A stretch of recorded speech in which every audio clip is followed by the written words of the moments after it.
नमस्कार, आप सभी का स्वागत है मेरे यूट्यूब चैनल में।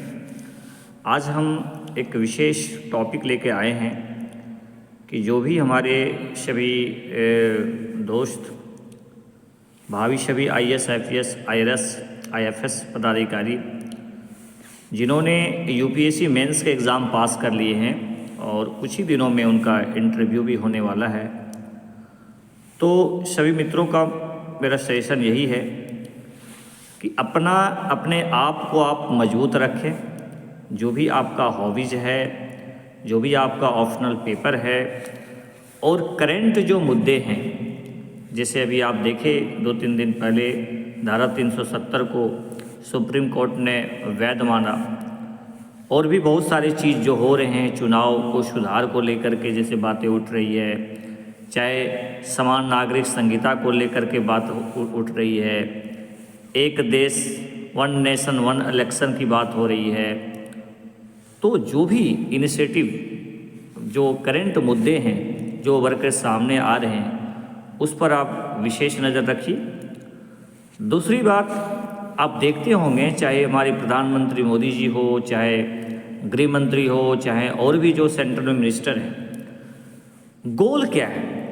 सभी लोग अपने स्पीच में ज़रूर बोलते हैं कि आने वाले कुछ वर्षों में भारत जो है वर्ल्ड का तीसरी सबसे बड़ी इकोनॉमी देश बन जाएगा। तो प्यारे मित्रों, इससे आपको पूछा जा सकता है कि भारत को तीसरे विश्व बड़ी अर्थव्यवस्था बनने में अभी फ़िलहाल और क्या क्या करना पड़ेगा, चाहे वो कौन सी समस्या है जिसके वजह से थोड़ा विलम्ब हो सकता है ना? तो ऐसा कौन सी ऐसी संभावनाएं हैं जो दिख रहा है कि भारत लार्जेस्ट जो है सो थर्ड इकोनॉमी बन सकता है? अभी किस किस क्षेत्र में भारत बहुत सारा अच्छा काम कर रहा है? जैसे अभी देखिए COP28 में दुबई में जो घोषणा पत्र जारी हुआ, उसमें चर्चाएं हुई और उसमें भारत की सराहना हुई कि भारत जो है पर्यावरण के क्षेत्र में, जलवायु परिवर्तन के क्षेत्र में अच्छा काम कर रहा है। बहुत सारा इनिशिएटिव सरकार के द्वारा जो लिए गए हैं बहुत ही सकारात्मक है। अभी आप देखे होंगे पर्यावरण प्रदर्शन सूचकांक में जो है उसमें हमारा इंडिया का रैंक 7th आ गया है।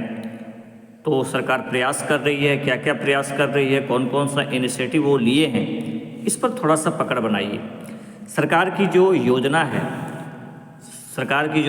है, चाहे वो स्टार्टअप को लेकर के हो, चाहे किसानों को लेकर के हो, चाहे इन्वेस्ट को ज़्यादा आकर्षित करने को लेकर के हो, चाहे साइंस एंड टेक्नोलॉजी में और बढ़ाने को लेकर के हो, जो भी सरकार की योजना है, योजनाओं को आप अच्छे से पकड़ के रखें, मतलब बातें कर सके उस पर, उससे आप अपने आप को मजबूत रखिए। और प्यारे स्टूडेंट्स, अपने आप को चेंज करने का प्रयास मत कीजिए। आप जैसे हैं, भगवान आपको जैसे बनाए हैं, आप सबसे अच्छे हैं। इसलिए सबसे अच्छे हैं कि आपने देश का प्रतिष्ठित एग्ज़ाम पीटी मेंस को आप पास करके यहाँ तक पहुँच गए। ये साधारण बात नहीं है। लोगों का लाइफ गुजर जाता है, फिर भी वो पीटी नहीं पास कर पाते हैं, मेंस नहीं पास कर पाते हैं, और आप यहाँ तक आ गए। तो अपने मनोबल को बनाकर सबसे पहले रखिए, पॉजिटिव रहिए। आप जहाँ से बिलोंग करते हैं, अपना जो आपका बायोडाटा है, जहाँ से मान लीजिए आपने कहाँ से मैट्रिक किया, इंटर किया, ग्रेजुएशन किए, कौन सी आपकी डिग्री रही ग्रेजुएशन में, उसके बाद जो आपका कुछ अचीवमेंट रहा है, जैसे मान लीजिए कोई मास्टर डिग्री किए हैं, चाहे कोई कंपनी में जॉब किए हैं, चाहे इसके पहले भी आप कोई जॉब में हैं, तो वहाँ के बारे में भी आप थोड़ा सा बायोडाटा बना के रखिए। आपकी जो राज्य हैं उनके बारे में रखिए, अपने ज़िला के बारे में कॉन्सेप्ट रखिए कि वहाँ पर क्या मुद्दा चल रहा है, वहाँ के किसानों की क्या मुद्दे हैं, वहाँ का कंडीशन कैसा है। इस तरह से अपना पकड़ के बना के रखिए, मतलब उस पर अपना पैनी नज़र रखिए। और इंटरव्यू बोर्ड के सामने जो भी बोलना है, आप जानते हैं तो अच्छी बात, नहीं जानते हैं तो आप उसमें गलती मान लीजिए कि सॉरी सर, मैं इस प्रश्न का उत्तर नहीं जान पा रहा हूँ, मुझे आता है। कोई बहुत बड़ी बात नहीं कि सारा प्रश्न का उत्तर आपको देना ही है, लेकिन जो भी दें, मतलब आपका जो बॉडी लैंग्वेज है वो पॉजिटिव दिखना चाहिए, कॉन्फिडेंट दिखना चाहिए। इसलिए अभी से प्रयास कीजिए। मॉक इंटरव्यू जो होता है, मॉक टेस्ट, वो उसको दीजिए। जैसे बहुत सारे कोचिंग सेंटर के माध्यम से भी आप मॉक इंटरव्यू दिया कीजिए। बहुत सारे मेंबर होते हैं, आपको एक अच्छा मतलब सीखने को मिलेगा। है ना।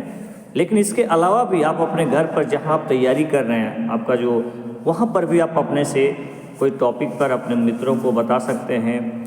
देखिए कि आप कैसे बोल रहे हैं, फिर उस वीडियो को रिकॉर्ड करके उसको फिर से अपने आप में सुनिए कि यहाँ पर और हम क्या बोल सकते थे। तो मित्रों, इस तरह से आप अपना तैयारी कीजिए, बहुत ही अच्छा रहेगा, है ना। जो जो अभी करंट इशू है उस पर पकड़ बनाइए ताकि आप उस पर कुछ बोल सकें। देखिए, इंटरव्यू बोर्ड वाले कोई प्रश्न लेकर नहीं रहते हैं, आपका जो प्रश्न है वो वहीं से क्रिएट होता है, आप जो आंसर देते हैं ना उसी से प्रश्न बनता जाता है। इसीलिए आप जो भी बोले सही बोले, मतलब उसमें कोई मिलावट नहीं होना चाहिए, ठीक है। आप जो है सत्य बता दीजिए, है ना। और उस पर ऐसा होना चाहिए कि हम इस पर अपना विचार रख सकें, कुछ बोल सकें, समझ होना चाहिए। जैसे मान लीजिए मुद्रास्फीति है, चाहे जो भी बेरोजगारी दर बढ़ रहा है ना, बहुत सारी हिंसा हो रहे हैं, है ना। वो जो रिपोर्ट आ रहा है उसमें क्या सुधार किया जा सकता है। भ्रष्टाचार का जैसे रैंक में भी हम बहुत आगे नहीं निकल पा रहे हैं, भुखमरी सूचकांक में हम पीछे आ रहे हैं, तो इसमें हम और क्या प्रयास कर सकते हैं, क्या आप प्रयास करेंगे। जिला में आपको जाना है, पदाधिकारी बनिएगा, आप क्या स्टेप लीजिएगा उसके सुधार के लिए। तो आप इस तरह से अपना तैयार करके अपने से क्वेश्चन और फिर उसका आंसर, एक अच्छा आंसर देने का प्रयास कीजिए, और फिर उस आंसर को फिर और इतना अच्छा से आप उसमें पॉइंट दे सकते हैं, बोल सकते हैं, इसका प्रयास कीजिए। बहुत बहुत धन्यवाद मित्रों। आप मेरे चैनल को सब्सक्राइब कीजिए, लाइक कीजिए, शेयर कीजिए, क्योंकि यह चैनल आपको निश्चित रूप से सही दिशा की ओर मार्गदर्शन करने का काम किया जाएगा। आपका कम से कम आपका जो कॉन्फिडेंट है उसको बढ़ाने का प्रयास किया जाएगा। बहुत बहुत धन्यवाद। थैंक यू सो मच सभी को।